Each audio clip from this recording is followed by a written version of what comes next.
అన్నదాత సుఖీభావ కింద 20,000 ఇస్తుంది ఈ కూటమి ప్రభుత్వం అని క్వశ్చన్ చేసిండు. అంటే వేస్తుందా ఈ గవర్నమెంట్?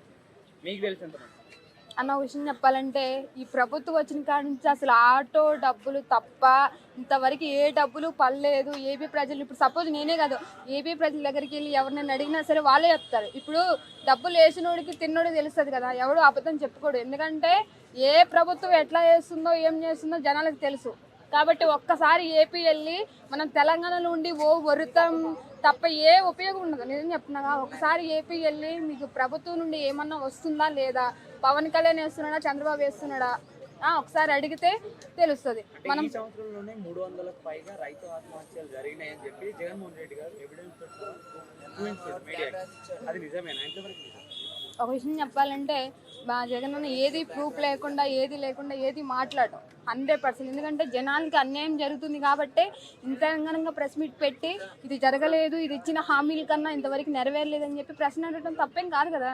ఇప్పుడు ఆ ప్రభుత్వం ఒకవేళ ఇప్పుడు మా జగనన్న ప్రభుత్వం నుండి వాళ్ళే ఉన్నా మీరు ఎందుకు చేయలేదు, మీరు ప్రభుత్వంలో ఉన్న చంద్రబాబు నాయుడు అడిగినా కూడా తప్పేం లేదు. ఎందుకంటే వాళ్ళు ప్రజలకు తెలుసుకున్నారు కాబట్టి అధికారంలో ఉన్నప్పుడు అడిగే రైట్స్ ఉంటాయి, ఎవరికైనా ఉంటాయి. ఇప్పుడు మా జగనన్న అధికారం లేడు, మీరు ఏం చేస్తారు, మీరు అధికారంలో వచ్చినప్పుడు ఇది చేస్తా, వాలంటీర్కి 10,000 ఇస్తా, ఇల్లు కట్టిస్తా, ఒక్కొక్కరికి ఆడపడుచులకు 15,000 ఇస్తా, 15,000 డబ్బా కట్టుకున్నారు. ఇప్పుడు ఏం లేదు, అడిగే రైట్స్ ఎవరికైనా ఉంటాయి. ఇప్పుడు జగనన్న ప్లేస్లో ఎవరైనా యూత్ కాలేజీలు కానీ ఇప్పుడు స్కూల్ వాళ్ళు కానీ మాకు డబ్బులు ఎందుకు ఎట్లా అడిగే వాళ్ళు ఎవరికైనా ఉంటుంది. అది అలాంటిది మా జగన్ ప్రెస్ మీట్ పెట్టి అడిగారు, దాంట్లో తప్పేం లేదు. అంటే జగన్మోహన్ రెడ్డి గారు అప్పుడు డబుల్ బెడ్రూమ్ ఇస్తా అంటే ఈ గవర్నమెంట్ మొత్తం కూడా ఏకమై అరిచింది కదా. ఇప్పుడు మీరు ట్రిపుల్ బెడ్రూమ్ ఇస్తా అని చెప్పి ఇప్పటి వరకు కూడా మేము పూర్తి చేసిన ప్రాజెక్టులు కూడా ఇంతవరకు వాటికి కూడా బిల్ శాంక్షన్ చేయలేదు. అది మీ గవర్నమెంట్ ఈ పనులు ఇవి అని చెప్పి జగన్మోహన్ రెడ్డి గారు చూపిస్తాం.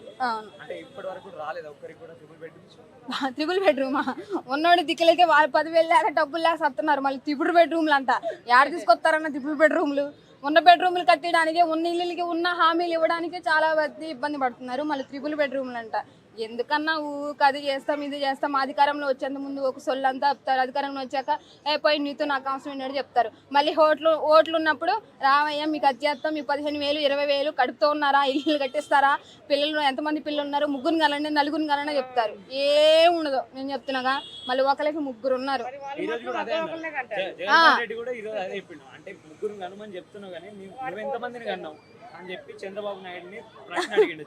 అదే ఇంటికి ముగ్గురు గణాలంటే వాడు ఒక్కడికి మనకి కడుపు నిండడానికి చాలా ఇబ్బంది ఉంది.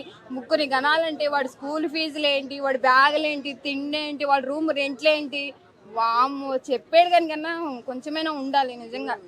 అంటే కష్టం ఆయన వాళ్ళకి ప్రజలు పడాలి, సుఖం ఆయన పడాలన్నారు. ఇప్పుడు సగం మహారాజు అయితే సంవత్సరానికి ఒక 10,000 ఇస్తాడేమో, 15,000 ఇస్తాం. వాడు జీవితాంతం మర్చిపోతారు 15,000తో గట్టిగా వాడు ఖర్చు పెడితే ఒక్క రోజులో సరిపోతుంది, ఒక గంట కూడా సరిపోతుంది 10,000 మహారాజే. ఈ కూటమి ప్రభుత్వం మొత్తం డబ్బా కొట్టుకోవడానికి సరిపోతుంది. అంటే నారా లోకేష్ పవన్ కళ్యాణ్ కలిసి చంద్రబాబు నాయుడు గారికి జాకిలు పట్టి లేపుతారు, పవన్ కళ్యాణ్ గారిని నారా లోకేష్ జాకిలు పెట్టి లేపుతారు. ఆ లేపుకోవడానికే సరిపోతుంది అన్న. ఒక విషయం చెప్తున్నా, ఇప్పుడు ఆల్మోస్ట్ 2 years అయిపోయింది. ఇప్పుడు మా జగన్ అన్న ఏం చేస్తున్నాడు, ఎంతవరకు లడ్డు తప్ప దేవుడి విషయం తప్ప మీరు వచ్చే అధికారంలో మీరేం చేస్తున్నారు నిరూపించుకోండి రా బాయ్. మన్నా సరే మా అధికారంలో ఉన్నప్పుడు మా అన్న ఎంత చేశాడు, జనానికి న్యాయం జరిగిందో అన్నం జరిగిందో జనానికి తెలుసు. సరే మీరు అధికారంలోకి వచ్చారు, మీరు ముగ్గురు ఉన్నారు, ఈ 2 సంవత్సరాలు అయిపోయింది. ఈ 3 సంవత్సరాల్లో మీరు ఏం విరక చేస్తారో జనాలకు తెలుస్తుంది. ఆల్మోస్ట్ అర్థమైపోయింది అనుకో. ఇంకా 3 years ఉంది కాబట్టి మీరు ఏం విరక చేస్తారో, ఏముంటారో, ఏ సిచ్యువేషన్లో ఉంటారో మీరు అర్థం చేసుకోండి. మా అన్నకి చేత కాలేదు, సపోజ్ నేను చెప్తున్నా, మా అన్నకి చేత కాలేదు, మీరు అధికారంలో ఉండి మీరు చేసి చూపించండి, అంతే కదన్నా. ఇప్పుడు నన్ను క్వశ్చన్ వేస్తున్నావు, నువ్వేం చేయలేదంటే నువ్వు చేసి చూపించాలి. మా అన్నకి చేత కాలేదు, నువ్వు చెయ్యి. ముగ్గురు ఉన్నారు కదా, మీ ముగ్గురు చెయ్యండి, జనానికి ఉపయోగపడండి, అంతే. రీసెంట్ టైంలో చంద్రబాబు నాయుడు గారు నేషనల్ పాలిటిక్స్ లోకి వెళ్తారని చెప్పి రూమర్స్ అయితే వస్తున్నాయి. దాన్ని గురించి కూడా వైఎస్ జగన్ గారు మాట్లాడారు. ఇక్కడనే ఏం చేస్తలేడు ఏపీలో, ఇంకా నేషనల్ పాలిటిక్స్ పోయి ఏం బీక్తాడని చెప్పి మాట్లాడి ఎంతవరకు అదే అన్న. ఒక విషయం చెప్పాలంటే ఇంకా టైం ఎంతో లేదు కాబట్టి ఈ 3 yearsలో ఎట్లా ఉంటుందో సిచ్యువేషన్ ఏం చేయాలన్నా ఈ 3 yearsలోనే జరుగుతుంది. డబ్బులు వెనక్కేయాలన్నా, ఇల్లులు కట్టాలన్నా, ఆస్తులు నిలబెట్టుకోవాలన్నా 3 yearsలోనే ఉంటుంది. తర్వాత సిచ్యువేషన్ ఎట్లా ఉంటుందో ఏంటో అది మీ అంచనాకే ఉపయోగిస్తున్నాము. ఇప్పుడు సరే సీఎంగా ఉండే జనాల్లోకి ఏం లేదంటే ఇంకా పిఎం ఇంకా రేంజ్లో వెళ్తే ఎట్లా ఉంటుందో ఇంకా వాళ్ళకే తెలియాలి. అందరికీ ఒకటే చెప్తున్నా, ఇప్పుడు జగనన్నకి సపోర్ట్ చేయడం కాదు, ఒక ఓటేసి గెలిపించిన ఒక అధికారంకి మనం ఏదైనా ఓటేస్తున్నామంటే ఆ నాయకుడు మనకి ఏదైనా చేస్తాడనే కదా. చేయలేనప్పుడు నువ్వు ఎందుకు అధికారంలో ఉండి ఇప్పుడు నేను చదువుకుంటున్నా, నేను కాలేజ్కి వెళ్తున్నా, నీకు ఓటేసా, నా కాలేజ్ ఫీజు రిజర్వేషన్ వేసి ఎందుకు వెళ్ళలేదని చెప్పి అడిగే రైట్స్ ఉంటాయి నాకు. నువ్వు అధికారంలో ఉంటే ఎందుకయా? ముగ్గురు ఉన్నారు ఎందుకు మరి నువ్వు అది? మొన్న గర్ల్స్ విషయంలో చాలా మంది కిడ్నాప్ అయ్యారు, అవి ఏం చేయలేదు, అది అయిపోయింది. ఇప్పుడు అమ్మాయిల విషయంలో అన్యాయం జరిగితే అక్కడనే వాళ్ళని అరెస్ట్ చేయడం కానీ తగిన చర్యలు తీసుకోవడం కానీ చేస్తామని చెప్పి చంద్రబాబు నాయుడు స్టేట్మెంట్ ఇచ్చాడు. కానీ మీ గవర్నమెంట్ లో ఉన్న ఎమ్మెల్యేలే అమ్మాయిల పైన అఘాయిత్యాలకు పాల్పడుతున్నారు, కూటమి ప్రభుత్వంలో ఉన్న ఎమ్మెల్యేలే. దీనిపై ఏం మాట్లాడలేదు, ఇంతవరకు కూడా స్పందించలేదు. ఎంతవరకు రీసెంట్ టైంలో బీఆర్ నాయుడు టాపిక్ అదే చెప్తున్నాం కదన్నా, ఒక అమ్మాయి మిస్సింగ్ ఏం చేస్తే ఏం లేదు, అంతమంది అమ్మాయిలు మిస్సింగ్ అయితే ఏం చేస్తున్నారో ఏంటో ఆ కుటుంబానికి తెలుస్తుంది ఆ బాధ ఏంటో. ఎవరైనా ఇంటి ఫ్యామిలీ ఒక అమ్మాయి ఉంటే అసలు నార్మల్గా ఏదైనా అయితేనే చాలా ఇబ్బంది అయిపోతుంది. అలాంటి అమ్మాయిలు మిస్ అయినంత వరకు ఆచూ తూచి లేదు, ఉన్నారు, సంపాదించుకుంటున్నారు, తింటున్నారు, పోతున్నారు అంతే. దయచేసి ఎప్పటికైనా సరే ఇంకా 3 years ఉంది కాబట్టి జనాలకు ఉపయోగపడే విధంగా చేస్తే మీకు ఉంటుంది, లేకపోతే ఇంకా మీ ఇష్టం. అంటే 2 years లోనే 3 లక్షల కోట్ల అప్పునైతే చేయడం అనేది జరిగింది ఈ గవర్నమెంట్ అని చెప్పి జగన్మోహన్ రెడ్డి చూపిస్తూ 3 లక్షల కోట్ల అప్పునైతే ఈ గవర్నమెంట్ ఆర్బీఐ నుండి తీసుకుంది అని చెప్పి ఎవిడెన్స్ తో సహా జగన్మోహన్ రెడ్డి చూపెట్టింది. నేను 5 సంవత్సరాల్లో వేసింది, నేను 2 సంవత్సరాల్లో చేసి పడేసారు అప్పుడు. అంటే ప్రజలపై ఎంత భారాన్ని మోపుతున్నారు అని చెప్పి ఆయన క్వశ్చన్ చేస్తారు. దీనిపై మీరేమన్నారు?